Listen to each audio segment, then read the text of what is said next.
Salut tout le monde, bienvenue à l'épisode de la face cachée de l'impression 3D. J'ai tellement pas enfargé dans mes mots là-dessus. J'espère que vous allez bien. Donc aujourd'hui, l'épisode numéro 37. Faut-il choisir une imprimante à filament ou résine? Grosse question. Grosse question. Oui, c'est quand même une grosse question qu'on reçoit assez souvent. Le monde sont un peu mal informés, fait qu'on voulait revenir sur le sujet puis vraiment se préciser ça. Moi, c'est Gabriel. On a Sandrine avec moi aujourd'hui, ma fabuleuse et incroyable conjointe, qui est désirée. Si vous n'avez pas la référence, allez voir l'épisode précédent. Ok, il y a quand même un drôle de son. Ouais. Fait que, tu sais, les deux grandes technologies qu'on peut avoir en tant que particulier chez nous, c'est vraiment le filament, communément appelé le FDM, et la résine, communément appelée le DLP ou le SLA. Il y a une différence entre les deux, puis on va en parler aussi. Parce que beaucoup de monde appelle à tort, et même moi j'ai passé par là, disent que la résine c'est de la SLA. Mais c'est pas le cas. Ben oui, mais pas tout le temps. La majorité des imprimantes qu'on a ne sont pas des SLA, sont des DLP. Le but, encore une fois, c'est qu'on n'ait pas une vérité universelle, on veut juste communiquer nos informations, nos connaissances, partager nos expériences. Fait que si vous avez vos propres questions, vos propres réflexions, toutes les kits, c'est très bien. C'est très important de faire vos propres recherches. Fait que fais tes recherches, fais tes devoirs. Puis on est toujours ouvert à la discussion. S'il y a des affaires que vous dites, finalement c'est pas vrai pour telle raison, non, pour vrai, dites-nous-le, on va corriger le tir. Mais encore une fois, faut pas dire qu'on a la vérité absolue. Tout le monde se trompe dans la vie. Exactement. Puis comme je dis, même moi, un certain temps, j'appelais la résine la SLA, tandis que c'est pas ce que j'avais. Mais c'est quoi ça veut dire là? Tu vas voir. Oh, ok. Plan diabolique. En gros, comment ça va ressembler aujourd'hui, c'est qu'on est un peu en 4 étapes. La première étape, c'est qu'on va vraiment différencier la différence générale entre le filament et la résine. On va, après ça, passer un peu plus sur la résine pour focusser un peu sur tout ce qui est... Fais-toi pas mal! On va focusser un peu sur la résine pour justement la fameuse différence entre le SLA et le DLP. Après ça, on va aller dans les différents avantages et les inconvénients de chacune des technologies pour finir avec des pistes de réflexion et une discussion générale. Un peu comme d'habitude. Oui. Fait que c'est good? Ouais. C'est good. On commence avec différence générale entre le filament et la résine. Assez rapidement, évidemment, c'est quoi le filament? C'est un fil de plastique qui est solide, qu'on va ramollir dans une tête chauffante pour remettre liquide, puis la déposer à un endroit précis pour après ça qu'elle se resolidifie dans sa nouvelle forme. Comme un fusil à colle chaude. Comme un fusil à colle chaude! C'est l'exemple que je tue tout le temps, c'est que c'est exactement la même technologie. On a une matière solide, un tube de colle chaude, que tu mets dans un gun à colle chaude qui est chaud, ça ramollit ta colle, puis à un moment donné, elle refroidit. C'est juste que sur le gun à colle chaude, il n'y a pas de ventilateur pour la faire refroidir rapidement. Non, c'est sûr, c'est un peu différemment, mais c'est ça, pour vrai, tu peux faire une imprimante 3D avec un gun à colle chaude si tu veux. Là. Hein? Ben oui, tu pourrais. Tu te mets des bras mécaniques, tu te déplaces en X, Y, Z, puis tu fais juste mettre une affaire qui pèserait sur la clenche pour faire sortir la colle chaude. Je veux dire, c'est la même affaire. Tu pourrais remplacer la tête par un gun à colle chaude. Ouais, ça serait beaucoup moins efficace, beaucoup moins clean, mais ça pourrait, tu sais. Ouais, c'est vrai, dans le fond. C'est encore une méthode d'impression qui est couche par couche. Fait qu'on part du bas, on fait une couche, puis on monte. Un peu comme si tu faisais des imprimantes. Tu imprimais papier, une feuille, une autre feuille, une autre feuille, une autre feuille, puis tu découpais le contour, puis tu les collais une par-dessus l'autre. Même principe. Souvent, les volumes d'impression vont être plus dans le volume, c'est-à-dire dans le grand, tandis que les impressions résine ont tendance à être plus des petits plateaux. Les rendus vont beaucoup avec des couches visibles, mais par contre, ils ont souvent des bonnes résistances mécaniques comparativement à la résine au niveau du filament. Ouais. Non, c'est une finition qu'on peut appeler moyenne. C'est ce que je veux dire, c'est pas... Tu peux aller avec des gros layer lines si tu vas, mettons, avec une buse de 1 mm, ou tu peux aller avec des très très fines avec du 0.2 mm aussi. Fait que tu es capable de jouer, mais tu as un assez bon... En moyen, c'est moyen. Je veux dire, c'est pas les grosses apparences, mais c'est pas ce qui est le plus invisible non plus. Non, c'est ça. L'entretien, c'est assez simple. Je veux dire, c'est pas tant de produits chimiques, il n'y a pas tant de trucs contraignants. Des fois, tout dépendant, mettons, si tu as une bambou, des trucs de même, puis un enclosure, faut que tu te tortilles un peu, réussir à te rendre au bout. Mais je veux dire, c'est pas des affaires, c'est pas comme ça. T'as pas de produits chimiques, c'est assez simple. Tu mets un peu de graisse, puis c'est. Y'a pas de produits chimiques, tu parles pour l'entretien ou? Ok, c'est bon. Pour le filament. Ok. Ok. Ouais, non, c'est parce que là, tu disais pas de produits chimiques, là, je pensais genre justement au filament quand il chauffait et tout, puis j'étais comme, ben ça dégage des Ouais, ben ça oui, mais chimiques. je veux dire, au niveau de l'entretien. Non, au niveau de l'entretien, je pense pas, non. Les coûts des matériaux souvent est assez de base. Je veux dire, souvent un rouleau va tourner autour du 30$ canadien. Ouais. Là. Tout dépendant vers quoi tu vas, quelle marque, quelle qualité, ça varie, mais généralement parlant, tu es capable d'avoir de quoi d'assez beau, assez pas trop cher. Là. Tu t'en sers beaucoup à l'intérieur pour les trucs intérieurs, mais tu peux aussi faire des pièces extérieures. Avec parce que il y a des matériaux résistants aux UV, fait que ça peut être le fun. Puis au niveau de l'environnement de travail, tu peux le faire à peu près n'importe où, avec des gros guillemets. C'est assez tolérant, c'est qu'il n'y a pas tant d'odeur qui sort de ça. Puis c'est facile à manipuler puis à transporter, là, dans le sens que t'as pas de problème. Évidemment, faites pas ça dans un endroit où vous êtes trop souvent, c'est-à-dire pas dans votre chambre pendant que vous dormez. Évitez les endroits comme trop communs, tu sais. Surtout si vous allez vers du PETG, ABS puis ces choses-là. Mais généralement, si tu imprimes du PLA, tu peux l'avoir dans le salon, puis ce serait pas la fin du monde, mais assurez-vous tout le temps d'avoir une bonne aération. C'est la base de tout, une bonne aération, être sûr que tout circule. Puis que ça en particulier, comme tu dis, pour ABS. l'ABS, vous allez le sentir. Ouais, ça a toute une odeur. Ben oui, je l'ai pas dit, mais pourquoi on dit FDM? Parce que c'est Fused Deposit Materials, de mémoire. Fait que c'est vraiment comme du matériel déposé par couche, toute la question. D'accord. Question sur le FDM? Ou quelque chose que j'ai oublié de dire? J'ai pas de question. Ok. Je l'ai pas dit, mais ça vient souvent en rouleau. Je pensais que c'était le minou qui faisait le tannant? Exactement. Je sais pas il est où d'ailleurs. Mais bon. Moi non plus. Probablement en train de dormir maintenant qu'il a inspecté le chantier. Si on va voir la résine, c'est-à-dire celle-là des LP, c'est de la photopolymérisation. C'est de la couche par couche encore une fois, mais là ce coup-là c'est qu'on a un bain d'un liquide. Fait que le plateau est à l'envers. C'est-à-dire on imprime un filament, t'as une surface puis la tête est au-dessus puis elle va mettre du matériel sur ta surface. Exactement. Parce que la résine va être à l'envers, ça veut dire que ton matériel va être en dessous, ton plateau va être en haut-dessus puis il va plonger dedans jusqu'à aller à l'écran, qui va laisser passer des UV, qui va solidifier la matière aux endroits très précis, pour qu'après ça, il se lève, décolle du fond du plateau, le fond du bac de résine, pour relaisser la résine rentrer en liquide, jusqu'à liquide, puis après ça, redescendre puis refaire une autre couche. Basically. Ok, j'en regardais pas la bonne ligne pantoute. Au niveau du volume d'impression, mais comme je dis, c'est beaucoup plus petit souvent. Tu peux avoir des imprimantes résine qui sont assez grandes, mais souvent ils coûtent plus cher, puis ils sont pas en très grande quantité non plus. Souvent, ça va être vraiment comme des affaires plus petites. Au niveau du volume d'impression, non, c'est exactement ça que je viens de dire. Le rendu, par contre, on tombe dans la très haute définition. Ouais, ça c'est vrai. C'est une hauteur de couche de 0,05 mm. Ouais. C'est-à-dire même pas un demi... c'est... En tout cas, vraiment pas gros.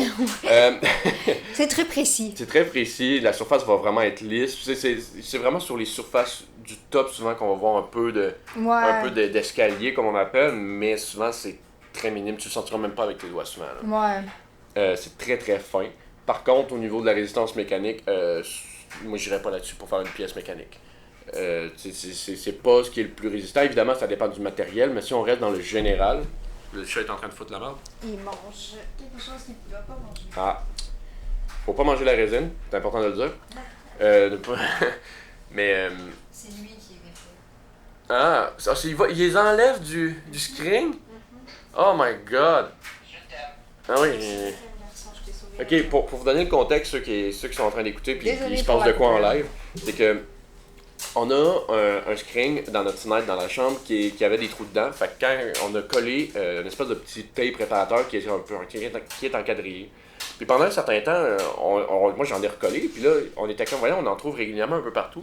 Mais c'est parce qu'elle vient de découvrir, c'est le chat qui les arrache du screen pour jouer avec.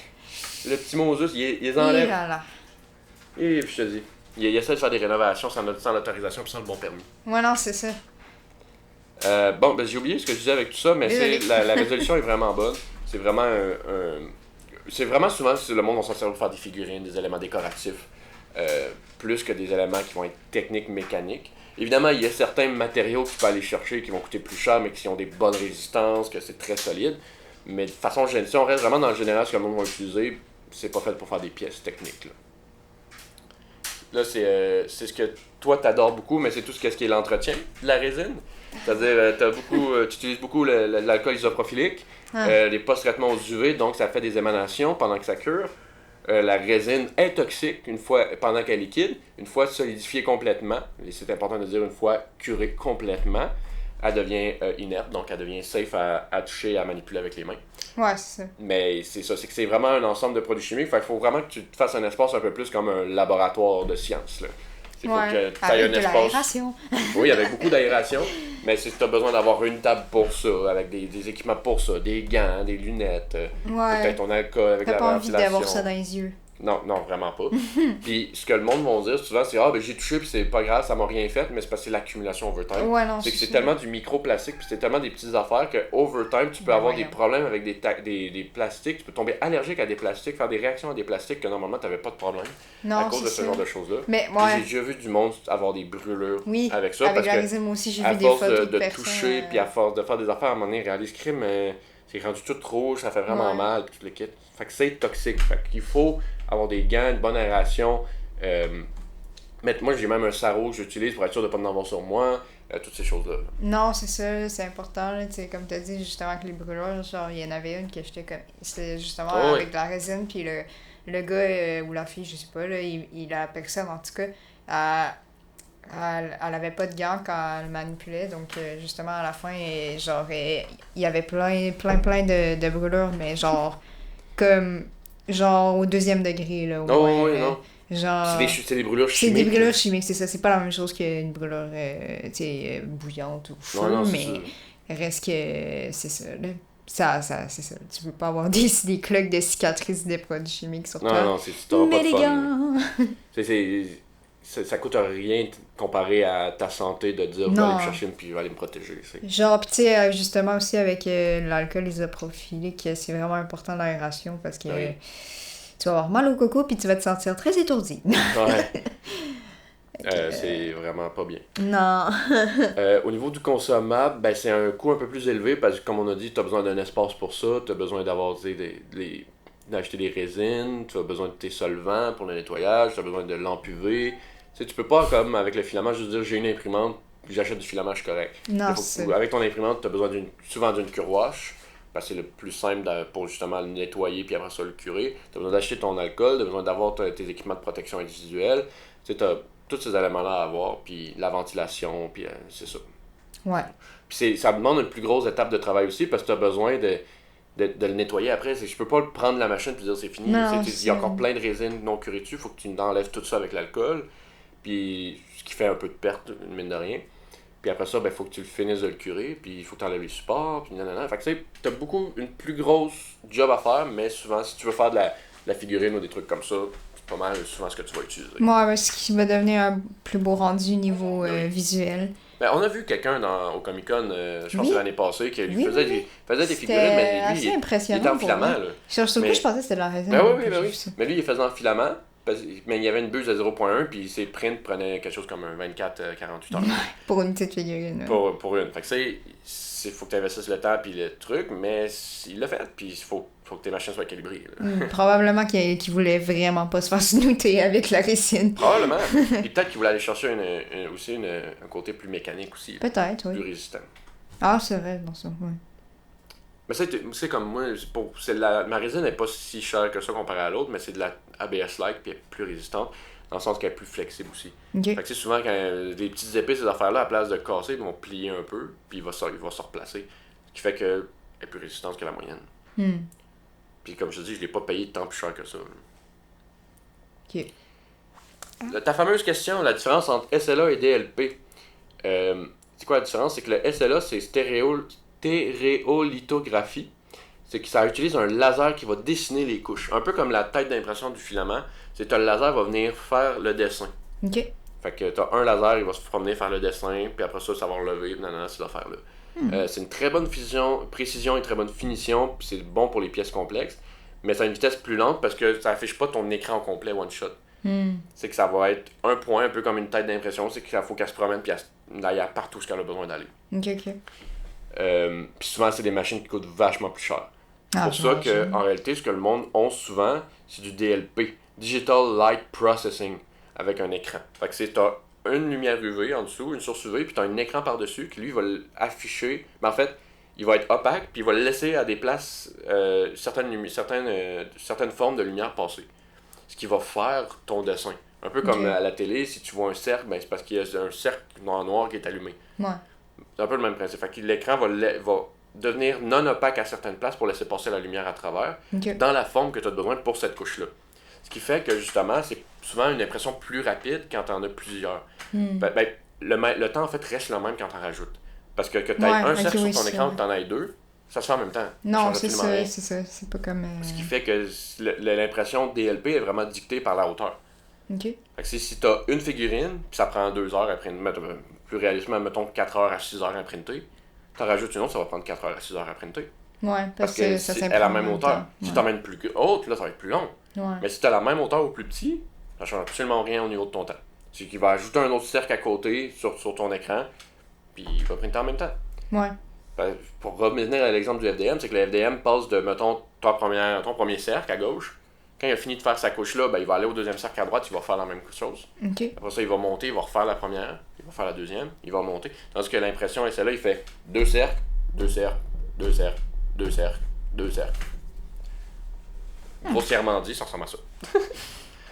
Fait que c'est ça. Fait que c'est DLP, des fois c'est aussi appelé MSLA. Pourquoi, je sais pas exactement, mais bon. Puis c'est un peu la même type de finition que la SLA pour le DLP, mais c'est que des fois c'est un petit peu moins fin sur certains détails microscopiques, mais souvent si tu fais une figurine qui c'est déjà petit, ben ça change pas grand chose. Là. Bon. Puis c'est vraiment, comme j'ai dit, vu que tu fais les deux ou les plusieurs, ben c'est vraiment pratique pour faire des séries. Parce que en même temps d'en faire un, t'en fais genre 15, 20, tout dépendant de combien t'en rentres ton plateau. Fait que si t'as une figurine que tu veux faire en masse, puis t'as un gros plateau comme que moi que j'ai avec ma Jupiter, mais crème, je peux peut-être en rentrer genre 20-25 sur mon plateau, là. Ils vont printer en même temps. Fait qu'ils printent, mettons, 6 heures. J'en ai 20 à la place de printer 6 heures pour en avoir un. La différence. Est-ce que c'est clair au niveau de la différence entre le SLA et le DLP? Oui, monsieur. Parfait. Fait j'en ai déjà un peu parlé en même temps pour les différents avantages et inconvénients, mais es-tu capable de m'en donner au niveau du filament, le FDM? Avantages et inconvénients? Ouais, sans lire. Je lis pas, hein, c'est pour ça que je me suis forcé à regarder la table. No cheating. Avantages et inconvénients. Il n'y a rien qui te vient en tête. J'en ai nommé en plus. Je sais pas, là, avantage, ben, t'as moins de... Non, c'est pas ce que j'allais dire. C'est quoi t'allais dire? Ben, par rapport à la résine, genre. Non, filament. Non, mais je veux dire que... Ouais, ben, filament versus résine. Ok, c'est bon. Maintenant, je comprends. Peu importe, ça reste que les avantages de la filament, c'est quoi? C'est quoi les avantages ben, d'avoir par rapport à la résine, t'as moins de manipulation à faire, je crois. Effectivement. Je parle surtout au terme de du post-process. Tu peux dépendamment, avoir du post-process là, quand même. Dire, pour passer d'une pièce, d'un fichier à une pièce, mettons, finie, sans le post-process, ben, finalement, tu t'envoies ton fichier, il imprime, tu peux enlever des petits supports, t'as fini. Résine, tu vas envoyer ton fichier, il va imprimer. Il faut que tu mettes tous tes gants, tes affaires, tu le sors de là dans un bac, tu enlèves tes morceaux du morceau du plateau, tu les nettoies avec l'alcool, tu enlèves les supports, tu les renettoies, tu les cures. Puis après ça, tu vas avoir une pièce qui est théoriquement est safe à utiliser, mais après ça, tu as souvent t'as tout le temps souvent des marques de support qu'il va falloir que tu viennes assembler. Fait que t'as vraiment besoin de faire plus. Mais c'est pas le même genre de rendu non plus. Non, c'est ça, j'allais dire. Aussi, mon autre point, c'était que le filament est comme plus solide, je crois. Que, ben oui. Généralement, plus solide que la résine, sauf que, mettons, au niveau des détails, tout dépendamment de ce que tu veux faire, ben il y a moins une bonne résolution. C'est ça, la résine va donner pas mal plus un aperçu d'un produit fini, c'est-à-dire lisse et sans défaut et tout le kit, sans layerline. Mais souvent, c'est ça. La majorité des résines qu'on va utiliser, généralement, le monde va utiliser chez eux. C'est des résines qui sont vraiment pas faites fortes mécaniquement du tout. Même qu'il y a certaines résines que j'ai utilisées, que j'ai fait des figurines pour un client, puis il m'est revenu, il a dit j'ai juste mis mon pinceau sur l'épée, puis elle a cassé. Et c'est la pression du pinceau était trop, là. Faut vraiment que tu fasses attention, mais si tu fais juste de la déco, des trucs de même, ça peut être bon, là. Ça dépend vraiment de quoi ton utilité, mais généralement, ça va être vraiment moins fort, là. Effectivement. Sinon, qu'est-ce que je répète? pourrais pas parler en termes scientifiques, mais je crois que le filament dégage moins de particules de produits chimiques que la résine. Je dis pas qu'il en dégage pas. Je peux définitivement dire avec des particules preuve différentes. Que oui. Ouais. Parce que, tu sais, j'ai acheté le petit capteur que j'ai, hein, petit l'analyseur d'air. Évidemment, c'en est pas un qui est gradé ou quoi que ce soit, mais ça reste qu'il me donne vraiment un aperçu assez important de ce qui se passe. Le capteur est à côté de la bambou, que j'utilise la plus régulièrement. Puis généralement, il n'y a pas tant de variations que ça, que si j'imprime du PLO ou de l'ABS, parce qu'il y a quand même un fil, puis un exhaust, puis tout le kit. Mais aussitôt que je tombe dans la résine, que je rouvre mon parce que j'ai un enclosure au-dessus de mon enclosure pour ma résine, aussitôt que je rouvre ça, puis que je commence à nettoyer, le VOC monte dans le tapis. Non, pour donner une idée, normalement, entre 0 puis 3, 4, c'est normal, c'est correct. Entre 4, 5, 6, 7 même, ça commence à être moyen. Si tu arrives à 1 en montant, c'est trop, c'est dangereux. Il monte à 5. Puis je suis pas mal sûr que le 5 c'est la limite de la machine. Parce que je suis pas mal sûr qu'il monterait plus haut. Ouais. Fait que c'est juste le VOC avec l'alcool isoprophilique, ça monte en flèche. Fait qu'il y a vraiment une différence au niveau du risque de pour la santé, là, je pense. Puis tu sais, je crois que ça demande une aération encore plus adéquate que par rapport au filament, même si ça demande aussi une bonne. Pour donner un autre exemple qui nous est arrivé, c'est qu'à un moment donné, la machine s'est mise à sonner pendant la nuit. Ah, puis on oui, se demandait pourquoi, puis on comprenait pas parce qu'il n'y avait rien qui imprimait. Puis c'est le lendemain qu'on a su qu'il y avait des feux dans l'Outaouais. Ouais. Puis que notre machine avait détecté ces feux-là parce que l'air avait monté au niveau de particules. Oui, ouais, je me rappelle très bien, ça m'a réveillé sur le on l'a su avant les autres qu'il y avait quelque chose dans l'air à cause de cette machine-là. Fait que moi je le considère pas comme étant de la grosse merde. Je dirais pas que je ferais des tests scientifiques avec, mais c'est assez pour se donner une idée de qu'est-ce qui se passe. Fait que faut faire attention. C'est ça. Fait que je vais faire un petit tour sur ce qu'on a dit. Dans le fond, le FDM va principalement être plus facile à utiliser pour quelqu'un qui commence. Je le recommande beaucoup pour quelqu'un qui n'a aucune idée comment faire l'impression 3D. Ben, commencez par le FDM parce qu'il va comprendre les principes de découpe, les principes de nivellement, c'est comment ça fonctionne avant de te faire chier avec tout ce qui est le post-process puis l'espace requis pour ça. Ça va aider pour l'apprentissage. Tu peux faire des pièces souvent de beaucoup plus grande taille, beaucoup plus solidement mécaniquement solide, ça se dit mieux dans ce sens-là. Tu as beaucoup plus de choix de matériaux et de couleurs aussi. Tu peux faire des impressions multicouleurs, des trucs comme ça. Ouais, surtout avec le PLE.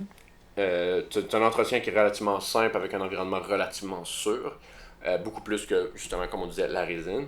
Puis le coût initial puis les consommables sont quand même assez bas. Là. C'est que tu as besoin, mettons, de buse, un peu de gras, un peu de courroie des fois. Mais c'est une fois de temps en temps, tu rachètes une tête parce que ça le chie puis ça le pète ta tête. Mais généralement parlant, c'est assez bas. T'sais. Au niveau des inconvénients, mais le détail est limité. On voit les couches de les layer lines qu'on appelle. Les couches de layers, ou en tout cas, couches de layers. C'est les couches de couches, en tout cas. Ça faisait beaucoup de couches. Couches. C'est parfois moins précis, moins adapté aux objets qui sont vraiment petits, complexes, à moins d'avoir vraiment une très bonne calibration et des buses adaptées. Puis il y a du risque de warping ou d'adhésion difficile selon certains matériaux, avec les refroidissements puis ces affaires-là. Fait que ça peut être un peu plus difficile pour ça, pour le FDM. Mais quand on rentre dans le résine, le SLA, le DLP, ben souvent c'est une excellente précision, des détails très très fins. On a une surface parfaitement lisse qui est idéale pour les miniatures, les bijoux, même si il y a des dentistes qui impriment des dents avec ça. Ouais, ben c'est sûr que c'est pas avec la résine. Non, c'est pas avec la résine que nous on utilise, c'est des résines de grade alimentaire dans une imprimante qui sert qu'à ça. Ouais, non, mais tu peux quand même avoir ça. Ouais. Puis évidemment, c'est des matériaux qui sont beaucoup plus résistants que ce que nous on utilise. Puis c'est parfait vraiment pour des pièces artistiques ou des prototypes détaillés. C'est quelque chose que tu vas pas vraiment mettre dans ton truc, mais tu vas regarder si ça fit. Ça va vraiment avoir des bonnes précisions dimensionnelles. Fait que ça peut être une bonne idée aussi. Les inconvénients souvent par contre c'est que c'est un volume d'impression limité, c'est plus petit, le coût consommable est plus élevé avec tout ce qui est les essuie-tout, les gants, les protections, toutes ces affaires-là. Tu es obligé d'avoir des post-traitements, fait que c'est avec le risque chimique, les dangers, ces affaires-là. Ouais. Une bonne aération surtout. Faut, comme je disais, des bonnes protections individuelles, fait que c'est les gants, les masques et aération, comme j'ai déjà dit. Puis on a un entretien plus soigné et temps de préparation post-traitement de la machine. C'est-à-dire, il faut que tu fasses. Dans un sens, le niveau plateau est plus facile à faire parce que tu te déposes sur ton écran, puis tu vises tes vis souvent, puis souvent ça fait ton niveau. Mais ça peut quand même avoir certaines complications parce que justement, tu tu es dans un environnement qui pourrait être contaminé. Fait qu'il faut toujours te mettre des gants pour toutes ces choses-là. Non, c'est sûr. Fait que, dans les grandes lignes, si tu veux faire quelque chose de décoratif, je te dirais va sur la résine. Si tu veux quelque chose qui est petit avec des détails, va dans la résine. Si tu veux quelque chose de mécaniquement fort ou qui est plus dans le volume, dans la grosseur, je te dirais d'aller vers le filament. Ouais. Si tu veux des couleurs variées puis pas avoir à peinturer ou faire quoi que ce soit, va dans le filament. Grossièrement. Tout dépendant du type de prototyping que tu veux faire aussi. Ouais, non, c'est ça. Ça dépend de ce que tu es motivé à faire aussi. Là. Ce que j'ai pas dit non plus, c'est que la résine, souvent, va pas être apte à aller à l'extérieur ou à être soumise à des UV parce qu'elle est justement accure aux UV. Ouais. Donc, si tu la mets trop souvent aux UV, elle va finir par devenir brittle, elle va finir par se défaire puis littéralement casser. Puis, une autre chose qu'on parle pas souvent là, au niveau de la résine, c'est que souvent, tu sais, dans l'impression 3D à filament, ton intérieur est rempli avec un infill. Il est pas plein à 100%. Mais ça, c'est pas un problème avec le filament. Mais avec la résine, si tu vides ton intérieur, ben faut que tu cures ton intérieur aussi. Ouais. Fait que ça, c'est un autre problème, c'est qu'il faut bien nettoyer l'intérieur. Puis c'est pas une place que tu peux aller frotter avec une brosse à dents. Souvent, c'est des petits trous que tu vas avoir. Fait qu'il faut bien faire nettoyer l'intérieur, s'assurer que tout l'intérieur est bien curé, parce que sinon, ça peut la résine qui est pas curée va continuer de travailler, puis elle va finir par faire exploser tes pièces. littéralement, des gens qui ont fait des pièces que ils ont entendu un pop chez eux, puis c'est que leur figurine ou peu importe ce qu'ils avaient imprimé avait fendu, explosé en partie, puis que la résine qui était pas curée à l'intérieur sortait. Ce qui est un danger, puis qui est vraiment pas safe, surtout si vous donnez ça à un enfant. Puis que là, après ça, finalement, ça pète, puis là, il est comme maman, regarde, j'ai trouvé ça dans ma chambre, puis il a toutes les mains pleines. Ou les bébés qui le mangent. Fait que, il faut vraiment faire attention à ça. C'est vraiment un point important.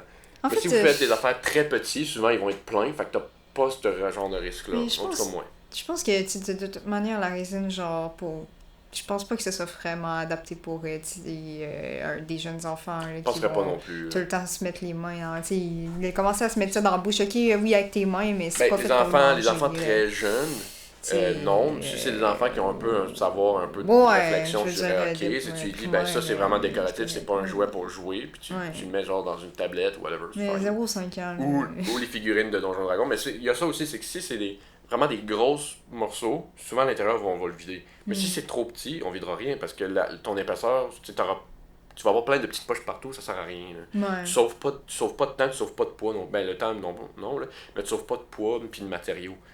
Fait que des petites figurines des D&D, souvent sont faites pleines à 100%. C'est parce que tu n'aurais pas de place pour mettre du vide. Mais si, mettons, je prends par exemple ma grosse Jinx, qui est, pour ceux qui regardent, est à peu près grande de même, mettons, grande comme ma tête un peu plus. Tous les morceaux comme les jambes, les cuisses, le chest, la tête sont toutes vides. Ils ont tous été vidés parce que ça serait du matériel qui servirait à rien. Ça augmenterait le poids de l'impression, donc il y aurait plus de chances que ça décolle, qu'il y a des défauts de support, que ça décolle ou que ça scrape pendant le print. Puis tu utiliserais des tonnes de matériaux pour absolument rien. Ouais. Fait que souvent il y a ça. J'ai pas d'autre chose à dire. À moins que tu aies autre chose à préciser là-dessus. Non. Je pense pas. Je pense que ça fait pas mal le tour pour la différence puis laquelle utiliser. Encore une fois, c'est vraiment du cas par cas. Vos conditions, ce que vous voulez faire, que vous êtes prêt à faire comme travail aussi. Si vous n'êtes pas prêt à travailler dans du produit chimique puis être vraiment protection puis tout le kit, ben faites pas de la résine. Allez vers du filament puis amusez-vous avec le filament. Ah, c'est quand même, ça reste de la machinerie, ça reste de la fabrication, il faut faire attention. Effectivement, oui. Fait que ça va être ça pour aujourd'hui. Fait que j'espère que vous avez aimé l'épisode. Puis si vous avez des commentaires comme d'habitude, mettez-les dans les commentaires. Obviously, c'est là qu'on met les commentaires dans les commentaires. Commentaires. Faut qu'on fasse monter notre nombre de mots commentaires dans nos podcasts. Commentaires. OK. Mais ouais, fait que s'il y a quoi que ce soit, mais n'hésitez pas à communiquer avec nous autres, ça va faire plaisir de discuter. Si vous avez besoin de conseils, écrivez-nous en privé, ça va faire plaisir aussi de regarder votre cas puis de vous diriger vers les bons types de technologies et les bons types d'imprimantes. Parce que dans les différentes technologies, tu as différents types d'imprimantes après ça. Fait que c'est juste, mettons au FDM, si tu regardes, t'as les bed slingers, c'est le bed qui va se promener d'en avant en arrière. T'as enclosure, pas enclosure, c'est-à-dire ils ont sur renfermés ou sont à air ouverte. Le système Bowden ou le direct drive. Fait que ça, il y a plein de versions puis plein de différences qu'on peut avoir. Effectivement. Plein d'utilités différentes, puis c'est des questions de budget, tout le kit. Fait que on se voit au prochain épisode. Oui. Fait qu'on se dit bonne soirée tout le monde, puis on se voit lundi prochain, 5h. Bye.